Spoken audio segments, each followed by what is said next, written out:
Hello and welcome to another episode of the Ecommerce Coffee Break podcast. Today it's a solo episode, it's just me, no guest on the show, and I want to give you a bit of an overview of how I got here, what the podcast is about, what kind of plans I have, and also a little bit of my personal background. So start with my personal background, and I don't want to bore you too much here, but for listeners who have been fans of the show for a long time, they already know that I'm doing digital marketing and e-commerce for a very long time.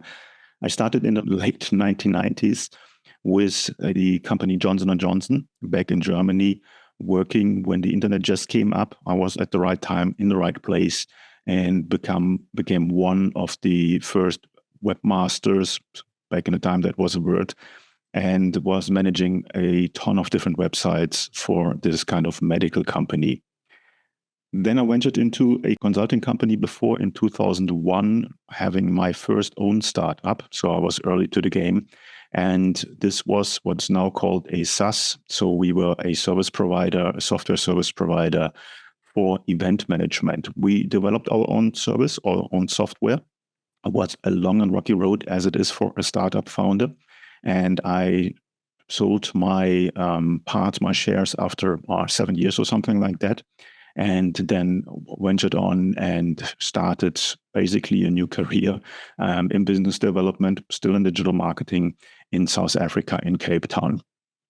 Now, a few years later, I started with e-commerce. So I was a seller on Shopify for 7 years. I sold my store about 1.5 years ago. And in that time, I was a 7-figure seller, became a Shopify partner, a Klaviyo partner, and was really deep into the trenches of selling online, of figuring it out as a solopreneur with a small team of virtual assistants. And that was a very, very, very steep learning curve. And even with my long background in digital marketing, I learned a lot because e-commerce is a very, very different field than in the marketing field that I was playing in before. Now, out of this started the podcast. About 4 years ago, I was coaching and consulting DTC brands and wanted to use the podcast as a way to reach out to new potential clients. And then something unexpected happened. The podcast got a life on its own. And since then, I basically spent most of my time being on the podcast, creating the newsletter, and basically being a content creator. I do a little bit of coaching still, but only with brands that I really like. So my focus is completely on creating a bigger media business out of this, being a content creator. And what I like about the podcast, a couple of things there. Obviously, it gave me the chance, and as we are approaching episode 400, it gave me the chance to talk to a lot of experts in the field. I learned a lot with every interview, with every episode. I'm learning something. It helps me to stay on top of the game and also on what's happening in the e-commerce market right now. Now, you can imagine in the last 2 years, there was a lot of AI. There's a lot of movement in this sector, and I'm a lifelong learner. I just being interested on what's happening. And I want to share this, obviously, with the listeners out there and give them the chance to participate on not only the news cycle, but also on the learning curve on what's happening. It might be apps, that might be services, that might be themes, whatever you need as an online seller, not only on Shopify, but also on Amazon and other platforms, to stay on top of your game and to implement the latest marketing strategies and tactics so that you can make more money. This is basically the whole concept of the podcast, is finding people who have something to share, which I find interesting and which I think also the listeners might find interesting. Now, I need your help there. So if you have topics that we haven't covered yet, then please reach out to me, either on my social channels or via my website, Ecommerce Coffee Break Podcast. There's a contact form, and let me know what kind of topics you're interested in. And then I will go and reach out and see if I can find someone out there who's an expert and is willing to hop on the show, have a chat with me so that I can squeeze the latest news out of him. This is a win-win situation for all of the engaged parties. Actually, it's a win-win situation. 3 wins there. So it's a win for you as a listener, as a viewer, It's a win for the person who's on the show, and it's a win for me because I learn, obviously. And for me, it has become a business. And I want to dive a little bit deeper into this, why I think podcasting is still underrated and why I think podcasting might be even a way for DTC brands out there to reach new customers and to build up a relationship to their customers, specifically to build up a community of customers who then hopefully become returning customers. Now, when I was selling online, DTC, a lot of dropshipping I did until I went actually into product development and we developed our own product. There is, with all costs involved, not that much of a profit margin in there. So depending obviously on the price point of your product, what I see and I saw with a lot of brands that I spoke to, profit margins there are somewhere in the range between 10 and 20% on a good day. And that can be a very risky game, specifically if you take in consideration that ad costs are rising, every other cost is rising, and now with import fees are rising. So your profit margin of 10% can shrink very, very, very quickly. And most DTC businesses out there are cash flow driven businesses. So you might run into trouble financially very, very quickly. And the big numbers that you see out there from all these gurus and showing you 7-8 figure stores, these are revenue numbers. So this is not net profit. And I wonder how many of them are basically just exchanging money, left pocket, right pocket, and the profit margins probably are very, very small. So don't get fooled by them. What you see out there, D2C, e-commerce is a very hard business, is a very, very competitive business. And profit margins, you need to optimize a lot to keep your profit margins up. So I did this game, I said, for 7 years on Shopify. You see my white hair. It's there's reasons for that. Probably not only because of Shopify. But I found out that I could make podcasting my business. So I can make a living out of it. It took me a very, very long time to figure it out. I said I'm doing this now for 400 episodes for 4 years. So I'm doing about 100 episodes a year. And it's a hustle. I absolutely admit this. But also it's a lot of fun. And it gives me the freedom to work from anywhere in the world. As you know, I'm a slow nomad, which I call myself a slow mat. And I'm working from different countries to stay for a couple of months. And then whenever I have the feeling I want to go somewhere else, I just move over there and stay somewhere else. I've been to 70 countries. I've lived on 3 continents. And I'm not saying this to brag, but just to give you the idea that a solopreneur business that is location independent is doable by running a media platform, by being a content creator.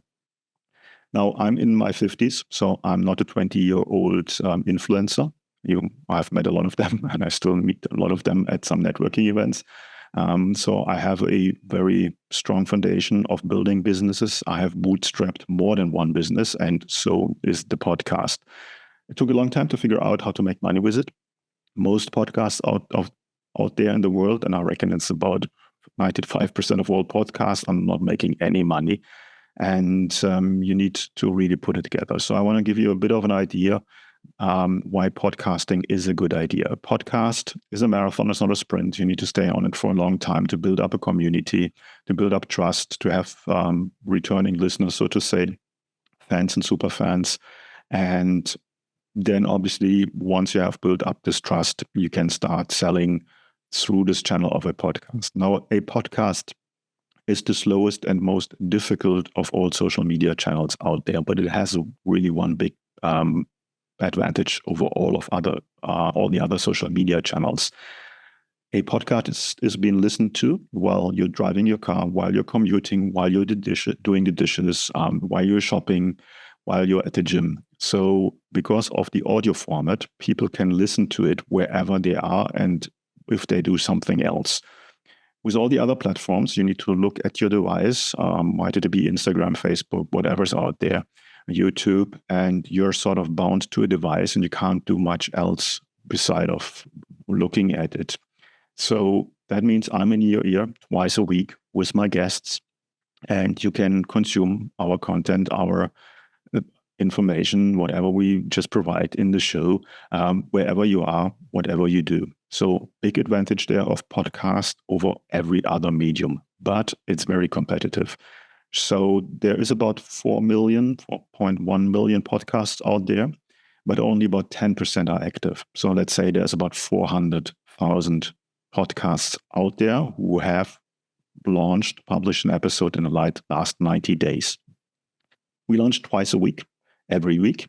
And so there is a high frequency, a high interval. You don't need to do this when you want to start, but if you want to compete in a market, then you need to be consistent and you need to come up with more content all the time to make the algorithm of Apple Podcast, of Spotify, of YouTube happy and get into the rankings over time. Now, the e-commerce coffee break podcast by now is number 5 in FeedSpot's ranking on a global perspective in the Shopify category.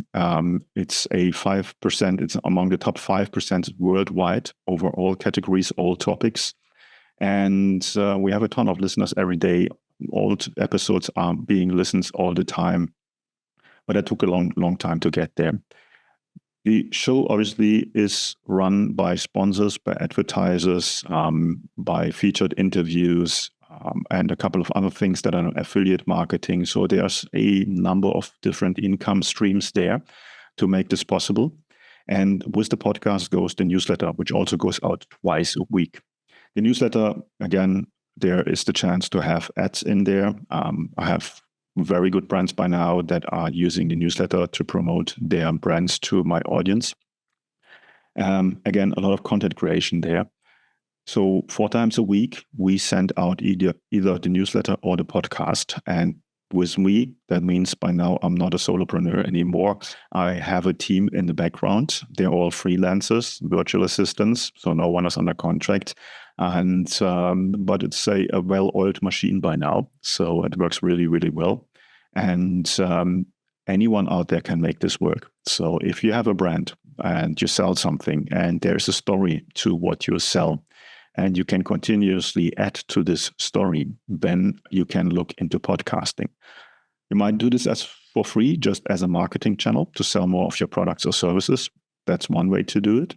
Or as I do, you become a content creator and you make this a media business, then you can shift over there. And I just want to give you a number and not giving you my revenue numbers. So I'm just give you the idea. This is by now on its way to a 6-figure business, but the profit margin is far higher. So I have profit margins on the podcast that are in the range between 65 and 75%, depending on the months.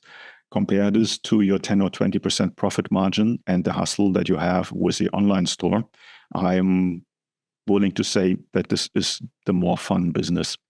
Depends what you want to do in life. If you want to scale, then an e-commerce store probably is the better way to get to bigger numbers, even with smaller profit margins, depending on the product.